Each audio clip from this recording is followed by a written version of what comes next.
Hello नमस्कार साथियों, स्वागत है आपका एमएस स्टडी पॉइंट में। दोस्तों, भारतीय इतिहास में मुगल वंश को पढ़ रहे हैं और क्रमानुसार बाबर से लेकर औरंगजेब तक के शासकों का हमने गंभीर अध्ययन किया है। आज की जो क्लास है वो मुगल वंश की अंतिम क्लास है और इसमें हम मुगलों से जुड़े महत्वपूर्ण तथ्य और परीक्षापयोगी तथ्यों पर चर्चा करेंगे। तो देखो, सबसे पहले बेटा बात करते हैं। कई बार प्रश्न आता है मुगलों की राजकीय भाषा।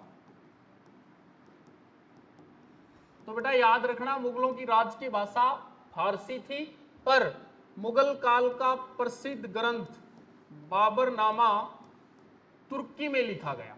यह भी याद रखना, चंगताई तुर्की में लिखा गया।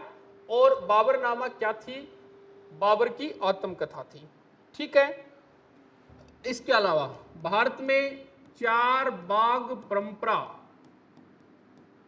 का पहला उदाहरण दिल्ली स्थित हुमायूं के मकबरे में देखने को मिलता है। किसमें? हुमायूं के मकबरे में। हुमायूं के मकबरे का निर्माण अकबर के समय हुआ, दिल्ली में है। चार बाग परंपरा का प्रथम उदाहरण है। और ये हुमायूं का जो मकबरा है, इसमें मुगल वंश से जुड़े सर्वाधिक लोगों को दफनाया गया था बेटा। सर्वाधिक लोग इसमें क्या है? दफन है।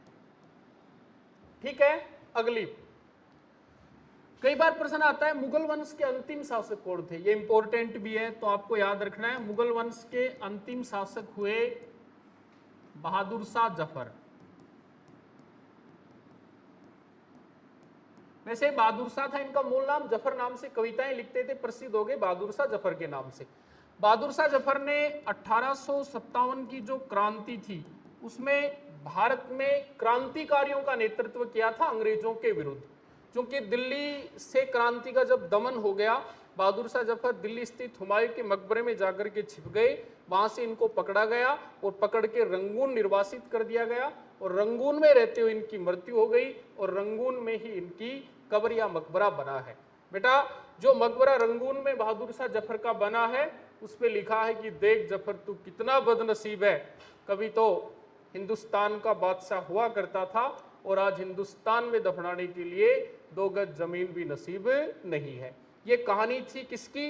भारत के अंतिम मुगल बादशाह बहादुर शाह जफर की। ठीक है बेटा। इसके अलावा कुछ चीजें इसमें है। प्रश्न आता है कि मुगलों में साहित्य का श्रवण काल, ठीक है बेटा, चित्रकला का श्रवण काल और स्थापत्य कला का श्रवण काल। तो साहित्य का श्रवण काल पूछे तो बताना है अकबर, चित्रकला का पूछे तो जहांगीर और स्थापत्य का पूछे तो शाहजहां। ठीक है। साहित्य अकबर, चित्रकला जहांगीर और स्थापत्य कला में कौन थे? शाहजहां। ये साहित्य काल है इनका।